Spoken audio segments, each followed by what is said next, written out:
45도인 요 직각 삼각형과 관련된 내용이에요. 얘가 45도면 얘도 몇 도 되겠습니까? 45도 되겠죠. 그래서 와, 얘 이등변 삼각형이니까 내가 요 변의 길이를 1이라고 해야지. 그러면 얘도 당연히 뭐가 되겠어요? 1이 되겠죠? 그러면 피타고라스 정리에 의해서 빗변의 길이 구하면 뭐가 되겠다? 루트 2가 나오게 될 거예요. 그래서 우리는 요런 그림 나오면 1대1 대 루트 2 요렇게 반응한다는 거야. 즉 무슨 얘기예요? 여기가 5야! 여기가 5야! 그러면 보자마자 피타고라스 정리 계산할 필요도 없이 1대1 대 루트 2니까 뭐라고 쓸 수 있다? 5루트 2야! 라고 빠르게 쓰면서 문제를 풀기 위해서 외우는 비들이다예요. 되겠습니까? 자, 그러면 두 번째 2번 B 한번 보도록 하겠습니다. 자, 2번 B는 어디에서 파생돼서 나오는 B냐면요. 30도, 60도에서 파생이 돼서 나오는 B예요. 자, 30도, 60도, 90도 중에 제일 작은 각은 몇 도? 30도지. 그러면 이 30도의 대변인 얘가 제일 작아. 그래서 제일 작은 요 녀석을 1이라는 기준으로 놓고 생각을 했을 때 60도는 무조건 루트 3이 나와요. 그리고 피타고라스 정리에 의해서 빗변의 길이 90도의 대변은 무조건 몇이 된다? 2가 된다.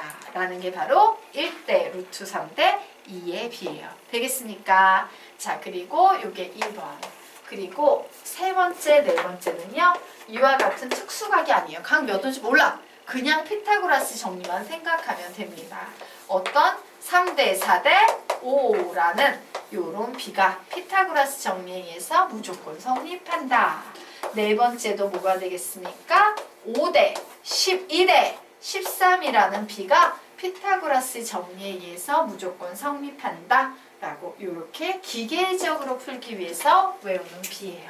자, 그래서 우리가 요거 쭈루룩 쭈루룩 쭈루룩 세 번만 읽으며 암기하고 가겠습니다. 우선 필기하세요. 자.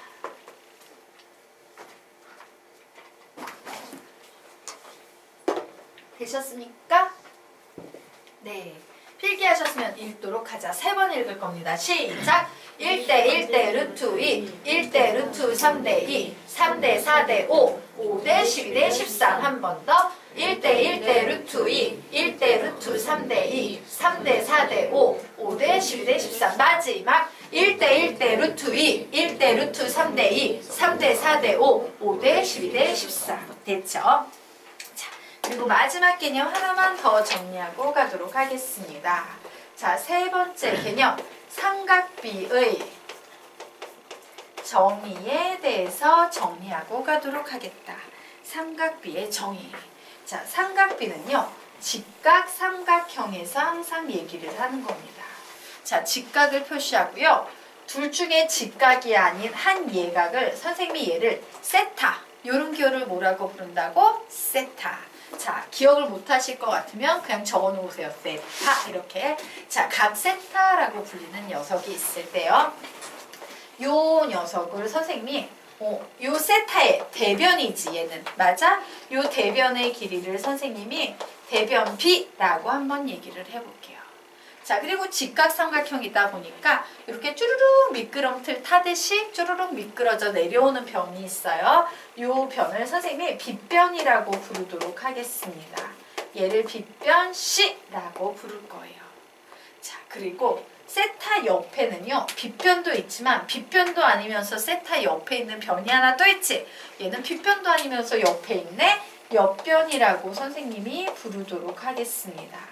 얘를 옆변 A라고 할 거예요. 자, 이와 같이 옆변, 대변, 빗변이 주어져 있는 상황에서 만약에 어떤 사람이 이런 걸 구하시오라고 부르는 거야. 우리는 얘를 사인이라고 부릅니다.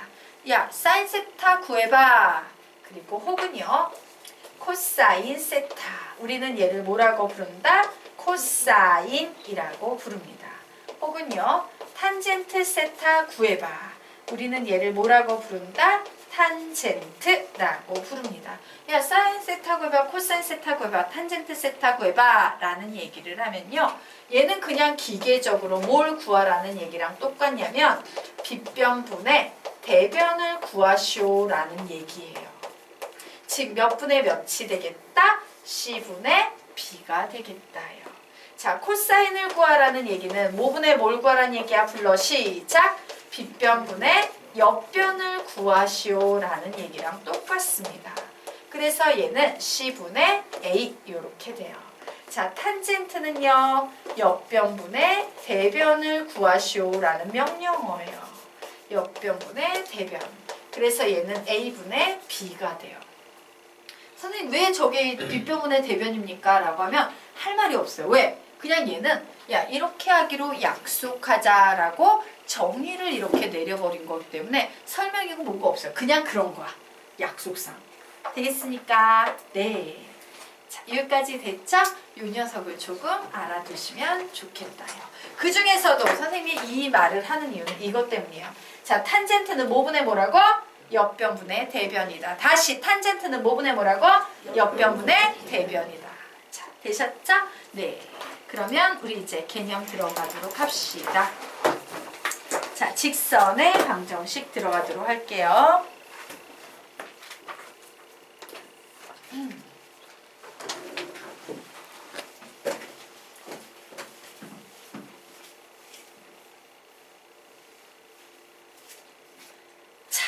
굉장히 중요한 단원이에요.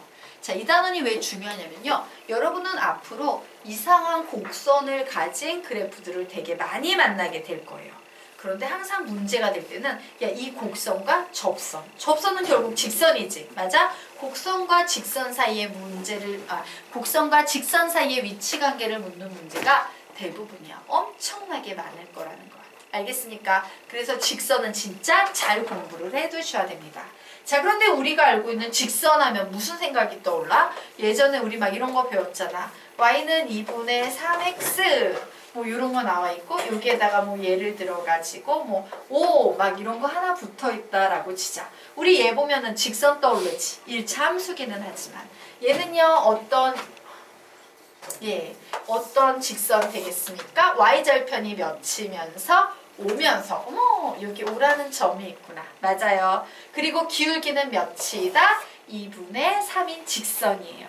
그럼 우리는 2분의 3을 보면서 이 5에서 무슨 작업을 해주면 돼? x축의 방향으로 이만큼 y축의 방향으로 3만큼 떨어진 이 점을 지나는 직선이 바로 이 직선이구나 라고 보통 이렇게 구했을 거예요. 맞습니까? 결국 직선의 핵심은 뭐냐면요. 기울기와 y절편이야. 맞지? 그래서 우리는 우선 뭐부터 구해볼 거다? 기울기에 관한 이론부터 조금 정리를 해보도록 하겠습니다. 자, 우리 중학교 때 기울기 뭐라고 정의를 배웠어? 기울기는 x의 증가량분의 y의 증가량 뭐 이런 얘기 들은 적 있어요? 없어요? 있지. 그런데 좀 더 정확한 표현. 걔는 중학교적인 표현이고요. 고등학교에서는 증가량이 아닌 변화량이라는 표현을 쓰셔야 돼요. 기울기의 정의는 x의 변화량분의 y의 변화량을 우리는 기울기라 한다라고 이렇게 기억을 해두도록 하겠습니다. 자, x의 변화량분의 y의 변화량이라는 얘기는 뭐냐면 직선이 이렇게 있을 때요. 어떤 한 점을 잡아서 와 x가 이만큼 변했을 때 y는 이만큼 변하네. 얘분의 얘 이게 바로 기울기예요. 되겠습니까? 네. 자, 그래서 x의 변화량분의 y의 변화량이구나. 그런데 문제가 하나 있어요. 자, 변화량이라는 저 말을 일일이 무식하게 쓰려고 보니까 연필심이 너무 많이 드는 거야. 수학 문제를 푸는데 기울기는 x의 변화량, y의 변화량. 시간이 없지. 그래서 수학자들은요. 이 변화량이라는 말을요. 다른 수학적인 기호로 줄여버렸어요. 그 기호가 뭐냐면 보세요. 강이 있었습니다. 강이 있고요. 여기에 이렇게 섬이 하나 있었어. 그런데 옛날 사람들이 보니까 이 동네에서 비가 많이 내리면 물이 막 쫙 오면서 얘를 이렇게 긁어 내려가겠지. 그러면서 섬이 약간 변해, 형태가. 그리고 어느 날은 이쪽에서 비가 막 내리면 물이 또 많이 내려오면서 이쪽이 깎아 내려가면서 또 섬의 형태가 변하는 거야. 얘를 봤더니 계속 변하고 있네. 그래서 옛날 사람들이 야 우리 앞으로 변한다라는 표현은 이렇게 쓰자라고 약속을 했어요. 그리고 얘를 델타라고 읽습니다. 자, 그래서 x의 변화량은 수학에서 줄여서 델타 x 이렇게 써요. 그럼 y의 변화량은 뭐가 되겠습니까? 델타 y라고 쓰기로 약속을 했어요. 그래서 델타 x분의 델타 y가 바로 무엇이다? 기울기다. 그리고 이 녀석의 수학적인 의미는 뭐라고? x의 변화량분의 y의 변화량이다요. 자, 그러면 보자. 그렇구나. 델타라는 말은 변화량이라는 말이구나요. 자, 그런데 이 변화량이란 말은요, 길이라는 개념과는 조금 차이가 있어요. 왜냐하면 얘는요, 음수가 나올 수도 있거든. 길이는 항상 양수지만. 그러면 얘는 왜 음수가 나올 수 있냐면 변화량은요, 좌표 간의 차이를 얘기해요. 좌표 간의 차이를 얘기해요. 그래서 어떤 상황이 발생하냐면 이런 겁니다. x의 변화량, 얘는 양수야. y의 변화량, 얘는 양수야. 양수분의 양수는 뭐야? 양수가 나오겠죠. 하지만 이런 경우가 있어요. x의 변화량은 이만큼이었는데 올라가지 못하고 내려갈 때 얘는 음수가 돼. 그럼 양수분의 음수는 음수가 돼버려요. 이게 좌표 간의 차이인데 좌표 간의 차이는 음수가 나올 수도 있기 때문에 길이와는 다르다야. 자, 어쨌든 좌표 간의 차이를 이 그림에서 한번 살펴보도록 하겠습니다. 선생님이 x의 변화량은 바로 이만큼이라 그랬죠? 맞습니까? 그래서 얘를 어떻게 구한다? 선생님이 x2-x1으로 구할 거예요. 와, 요만큼은 x2-x1이니까 델타 x라는 말이 즉 x2-x1을 의미하는 표현이구나. 자, 그리고 이제 요 녀석 구해야 되죠? 그래서 요 녀석은 이제 x2에서 시작했으면 x2의 친구인 요 녀석에서 빼주셔야 되는 겁니다. 항상 같아야 돼요. 그러므로 x2부터 시작했으니까 여기에서도 y2-y1을 해야겠구나. 그런데 우리가 알고 있는 식에 이런 게 있죠? y는 fx 이런 말 들어본 적 있죠, 여러분? 그러면 y2는 fx 뭐가 돼야 돼? 2가 돼야 되는 거기 때문에 다시 기울기와 관련된 요 표현은요. x2-x1분의 fx2-fx1이라고 요렇게 바뀌게 됩니다. 자, 그리고 또 하나 중학교 때 배웠던 개념인데요. x절편과 y절편 가지고 기울기 구하는 공식이 있었는데 뭡니까? 마이너스 x절편분의 y절편을 하면 요게 또 기울기가 돼요. 자, 왜 그런지 우리 한번 보고 가도록 할까요? 자, 여기에 이렇게 생긴 도형이 있어요. 자, 여기 2고요. 여기 3입니다. x절편 3이고 y절편 2지. 그런데 사실 이 절편이라는 것은 점의 좌표를 말해요. 어떻게? 0,2하고 얘는 뭐가 되겠습니까? 얘는 뭐가 되겠습니까? 3,0이야. 자, 그러므로 우리는요, 기울기 구할 수 있는데 어떻게 구할 수 있어? 3-0분의 0-2 이렇게 구할 수 있지. 그래서 정리했더니 얘는 결국 -3분의 2가 되네. 마이너스 x절편분의 y절편이네 라고 해서 나오게 된 -x절편분의 y절편도 기울기다라는 이런 개념이 있습니다. 되겠습니까? 자, 그리고 네, 밑에 자, 또 하나의 개념이 있어요. 요거는 적고 설명할게요. 자, 기울기 했을 때 우리는 삼각함수 중에서요. 탄젠트 세타를 이용할 수 있어요. 자, 왜 그러냐면요. 기울기는 결국 얘분의 얘지. 맞습니까? 근데 탄젠트가 뭐였어? 옆변분의 대변이었거든. 구조가 같죠? 그래서 탄젠트 세타도 기울기를 나타내는 표현이 될 수 있다. 자, 그리고 우리가 지금 기울기라고 배우는 이 표현은요. 미적분 파트에 가면 평균 변화율이라고 불리기도 합니다. 평균 변화율이라고 불리기도 해요. 그래서 선생님이 여기에 적어놓은 모든 표현들은 전부 다 같은 수학적인 의미를 가지고 있는 표현이다 라고 기억을 해두셔야 된다요. 되게 마치로니 그래서 눈에 잘 봐두시기 바랍니다. 눈에 잘 익혀두는 것밖에 방법이 없어요. 자, 그러면 우리요 이제 밑으로 가서요 좀 부가적인 부연 설명하고 가도록 할게요. 자, 여러분은 2번의 꼴을 좀 봐두셔야 돼요. 상급 문제 많이 나와요. 중학교 교재도 나옵니다. 내가 문제를 푸는데 수학 문제를 출제하신 분이 저런 구조의 식을 나한테 주고 있는 거야. 그러면 저런 구조의 식이 무슨 의미를 가지고 있는지 알아야 되지. 맞아? 근데 저런 구조의 식의 대부분은요. 기울기인 경우가 되게 많아요. 왜? 기울기의 그 개념식을 보니까 기울기의 개념식은 대부분이 뭐야? 분수지, 분수. 맞습니까? 어떤 길이분의 어떤 길이. 보통 이거야. 길이는 아니지만, 맞아? 그래서 와, 이런 구조 나오면 얘가 혹시 기울기를 나타내는 표현은 아닐까라는 의심을 반드시 해보셔야 돼요. 굉장히 많은 경우에 기울기예요. 되겠습니까? 자, 그리고 이제 세 번째 탄젠트 세타에 대해서 보도록 하겠습니다. 예, 탄젠트의 정의가 옆변분의 대변이므로 델타 x분의 델타 y와 위치적으로 같기 때문에 얘는 기울기가 될 수 있다요. 자, 그러면 여기에서 우리가 좀 외워야 되는 것들이 있습니다. 출제자가 주는 거예요. 야, 어떤 직선이 있는데 기울기가 30도와 30도라고 얘기하면 우리 뭐라 그래야 돼? 양의 방향과 이루는 각도가 30도야 그러면 기울기는 탄젠트 30도구나. 이렇게 기억하셔야 돼요. 자, 야, 양의 방향과 이루는 각도가 45도야 라고 하면 기울기는 탄젠트 45도구나. 양의 방향과 x축의 양의 방향과 이루는 각도가 60도야 라고 하면 얘는 기울기가 탄젠트 60도구나 라고 얘기하셔야 돼요. 그러면 당연히 얘가 실질적으로는 어떤 숫자, 어떤 기울기를 갖는지 기억을 해야 되겠네.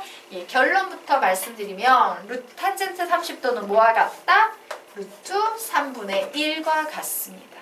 자, 탄젠트 45도는 1이라는 기울기와 같고 탄젠트 60도는요. 루트 3이라는 기울기와 같아요. 어머 똑똑하시네요. 선생님 저거 다 외우십니까? 외워야 돼요. 그런데 못 외우면 그림으로 찾아낼 수도 있어요. 자, 30도 볼게요. 탄젠트 30도입니다. 선생님이 아까 특수비 가르쳤지? 외워볼까? 시작! 1대 루트 3대 2예요. 그러므로 탄젠트를 구하면 루트 3분의 1 나오죠. 자, 45도 한번 보도록 하겠습니다. 여기가 45도면 특수비 뭐였어? 시작! 1대 1대 루트 2였으므로 탄젠트 구하면 뭐 나와요? 1분의 1 해서 1 이렇게 되겠네요. 자, 탄젠트 60도 보도록 하겠습니다. 이 경우엔 얘가 30도니까 얘를 제일 작은 길이 1로 삼으면 얘는 뭐가 된다? 루트 3. 얘는 뭐가 된다? 2가 되므로 탄젠트 구하면 뭐 나옵니까? 1분의 루트 3 해서 루트 3이 나온다.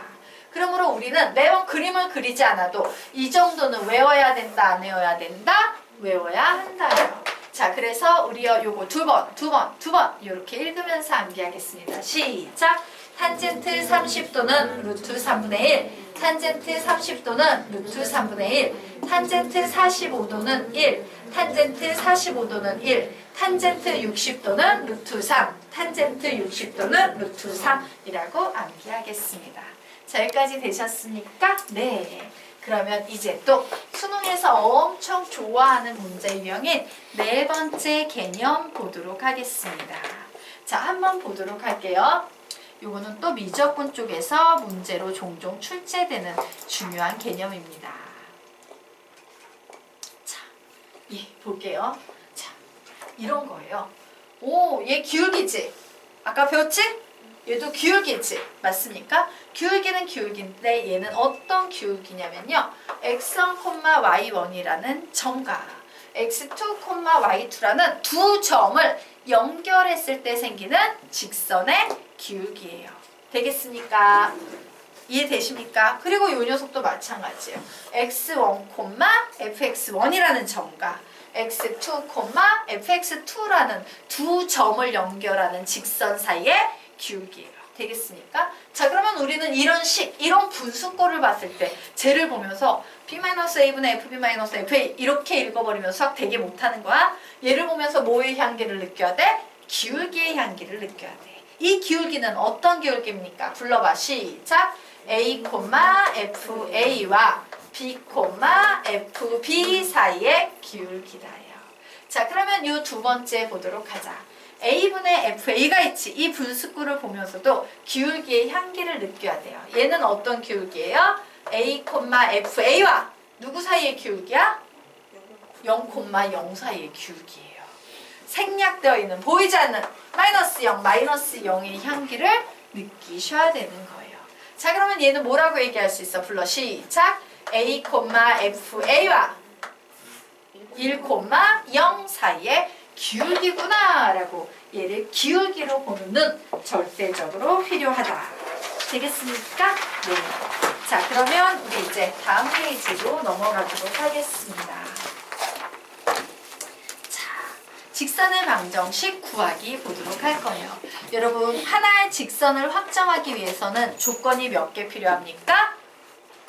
2개가 필요해요, 항상. 이게 최소 조건이에요. 점 하나만 주어지면 이 점을 지나는 직선은 무수히 많지만 점 2개가 주어지면, 즉 조건 2개가 주어지면 이 2점을 지나는 직선은 이 세상에 오직 하나밖에 없게 돼요. 되겠습니까? 자, 그래서 직선의 방정식을 구하는 것과 관련된 문제는 출제자가 문제 속에 항상 우리에게 조건을 몇 개를 주게 돼 있다? 2개를 주게 돼 있어요.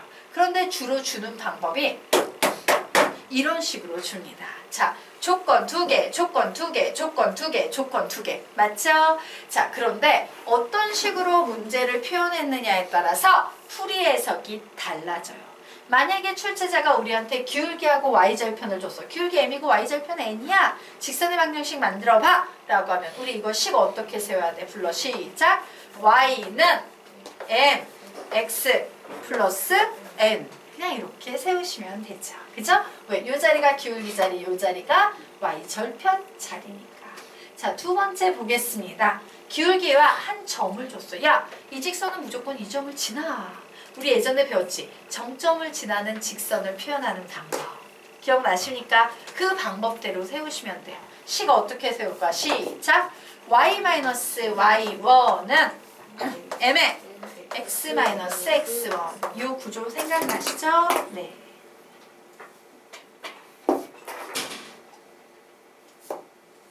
되겠습니까? 자, 그러면 이제 3번 보도록 하겠습니다. 3번은요. 2번의 발전형이라고 보시면 돼요. 그냥 2점 중에 얘를 기준으로 한 점처럼 생각을 할 거야. 근데 기울기를 안 줬지. 하지만 우리는 2점 주어지면 기울기 구할 수 있어요? 없어요? 있지. 구해볼까? 한번 2점 가지고 기울기 구하면 시작! x2-x1 분의 y2-y1이다. 되겠습니까? 그래서 그 기울기를 요 m자리에 싹 집어넣으면 게임 끝이에요. 자, 그래서 풀어보자. 시작! y-y1은 기울기 자리입니다. 시작! x2-x1 분의 y2-y1 쓰고 뒤에 뭐라고 쓴다? x-x1이라고 요렇게 식 세우기 하시면 됩니다. 자, 4번째 들어갑니다. x절편 A, y절편 B라고 나와 있죠? 직선의 방정식에는요. 일반형도 있고 표준형도 있고요. 그리고 절편형의 식이라는 게 있어요. 절편형의 식은 이렇게 생겼습니다. a분의 x 플러스 b분의 y는 1이라는 요런 식이에요. 네. 자, 이 식을 사용하는 이유는 뭐냐? x절편은 어디에다 0을 대입했을 때 구할 수 있어? y에 0을 대입했을 때 나오는 x값이지. x가 뭐 나와야 돼? a 무조건. 그래서 x절편 a 맞네 이렇게 되는 거고. 자, y절편은 x자리에 0 대입해야 되니까 y자리에 뭐 들어가야 되는 상하? b. 근데 이게 바로 y절편 맞죠? 그래서 그렇게 절편을 구하기 쉬운 구조의 식이기 때문에 이렇게 쓰는 거예요. 자, 직선의 방정식의 절편형의 식 2번만 읽으면 암기하자. 시작! a분의 x 플러스 b분의 y는 1. 한 번 더. a분의 x 플러스 b분의 y는 1. 근데 얘만 있는 게 아니지. 우리요, 윗식에서 기울기를 구함에 있어서 절편 가지고 기울기 구하는 공식 배웠어? 안 배웠어? 배웠죠. 기울기는 뭐다? 시작! 마이너스 x절편분의 y절편이다요. 그래서 이렇게 쓸 수도 있다. 어머, 기울기는 마이너스 x절편분의 y절편이니까 이렇게 쓰고 뒤에는 y절편 붙이면 되죠? 뭐 붙이면 되겠다? b. 이런 식으로 붙일 수도 있어요. 근데 너희들은 어느 게 좋아? 앞이 좋아? 뒤가 좋아? 앞이 좀 더 편하죠? 식이 더 예쁘죠? 네, 그래서 뭘 해야 된다? 예, 수학 문제 내시는 분들은 너희들에게 이런 식으로 문제를 표현하면 너희들은 이런 식으로 반응해서 식을 세워야 된다. 얘 외워야 돼요? 안 외워야 돼요? 외워야 합니다. 자, 지금부터 선생님이 40초 드리겠습니다. 암기하시기 바랍니다.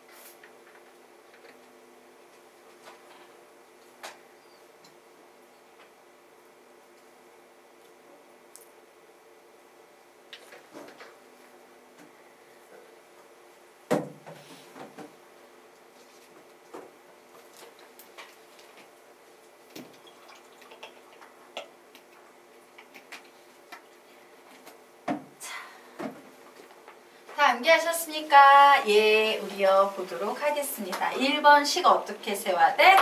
y는 mx 플러스 n. 2번 시작. y-y1은 n의 x x1. 3번 y-y1은 x2 x1분의 y2 y1 x x1. 4번 a분의 x 플러스 b분의 y는 1 혹은 y는 마이너스 a분의 bx 플러스 b 되겠죠? 자, 그리고 또 하나의 특징 보도록 하겠습니다. 그 아래쪽에 보시면 여러분 조건 밑줄개라고 나와 있지. 조건 몇 개? 2개가 필요해요. 자, 그런데 이 조건 중에서 무조건 한 개는 뭐여야 되냐면 한 점이어야 됩니다. 무조건 한 점은 주어짐이라고 적어 놓으세요. 자, 직선의 방정식을 풀기 위해서는 한 점은 필수야. 자, 그러면 여기에 선생님 한 점 있어요. 예. 우리는 y절편을 한 점으로 해석할 수 있어요. 왜? 얘 좌표는 보자마자 몇 콤마 몇이니까 0, n이니까. 여기에 한 점 있죠? 여기에 두 점 있죠? 어머, 절편은 점이랬으니까 이렇게 돼 있네요. 즉, 직선의 방정식이 확정되기 위해서는 어떠한 경우도 무조건 한 점은 주어져야 되고, 이제 두 번째 조건이 필요하지. 두 번째 조건은 뭐 아니면 뭐다? 기울기 아니면 또 다른 한 점이다예요. 적어 놓으세요. 위쪽에 기울기, 아래쪽에 또 다른 한 점. 위쪽에 기울기, 아래쪽에 또 다른 한 점이라고 적어 놓으시기 바랍니다. 자, 그리고 우리 그 아래쪽에 또 보면 2의 보강이라고 나와 있어요. 2번 식이 뭔데? 불러봐. 시작. y-y1은 m의 x x1. 사실 얘는 구조적으로 되게 독특한데요. 왜 얘가 개념식이 됐는지 지금부터 그 이유 설명할 겁니다. 야, 기울기가 m이고 한 점이 x1, y1인 직선의 방정식 만들어봐 라고 나온 거야. 그래서 기울기가 m이면 y는 mx 플러스 y절편 뭔지 모르니까 n이라고 쓰고, 얘가 한 점 x1, y1을 지나니까 이렇게 쓸 수 있겠네. 근데 사실 내가 모르는 건 여기에서 뭐였어? n이었지. 그래서 이 식으로부터 n을 구해버리면 n이 뭐가 됩니까? y1-mx1이 돼요. 맞나요? 그래서 이 녀석을 이 n자리에 대입을 해버리게 되면 어떤 식이 나와버려요? y1은 mx1 플러스 y1 마이너스 mx1이라는 이런 식이 나와. 자, 이제 수학을 하시는 분들이 야, 이게 이 문제의 개념식이야. 이런 조건 나오면 이렇게 풀어라고 문제를 냈다고 생각을 해봐. 깝깝하지? 너무 더럽고 복잡하고 기억이 잘 안 나게 생겼지. 반면에 요 식을요, 약간 수정해서 변형시키고 뒤틀어 놓은 y-y1은 m으로 묶으면 어딨지? 선생님 여기에서 하나씩 잘못 적었구나. 얘는 기울기가 m이 붙으니까 이렇게 가야 되죠. x-x1이라고 이렇게 식을 써버리게 되면 얘는 어때요? 암기하기 쉽지. 훨씬 유용하지. 그래서 원래는 얘가 맞아. 그런데 얘는 도저히 애들이 외우기에 부적합한, 너무나도 암기하기 어려운 꼴이라서 우리는 어떻게? 이렇게 변형시켜서 이렇게 외우기 때문에 얘가 이 개념식에 들어가 버리게 된 거야. 얘가 아니라. 되겠습니까? 그런 이유가 있다 라고 적어 놓으세요. 그래서 거기 옆에 화살표에 얘 적어 놔야 되지. 밑에다 적어 놓으세요. 암기 어렵다, 암기 쉽다. 암기 어렵다, 암기 쉽다. 그리고 땡땡땡, 그러므로 개념식이 됐다. 개념식 이렇게 적어 놓으세요. 암기 어렵다, 암기 쉽다. 그러므로 개념식. 되겠습니까? 네. 이런 사연이 존재한다. 자, 여기까지 되셨습니까? 됐나요? 네. 자, 그러면 이제 다음 페이지로 넘어가도록 하겠습니다. 자, 예. 다음 페이지로 넘어가서 우리가 중학교 때 배웠던 개념과 고등학교 때 지금 배우는 이 개념의 차이에 대해서 조금 살펴보도록 하겠습니다. 네.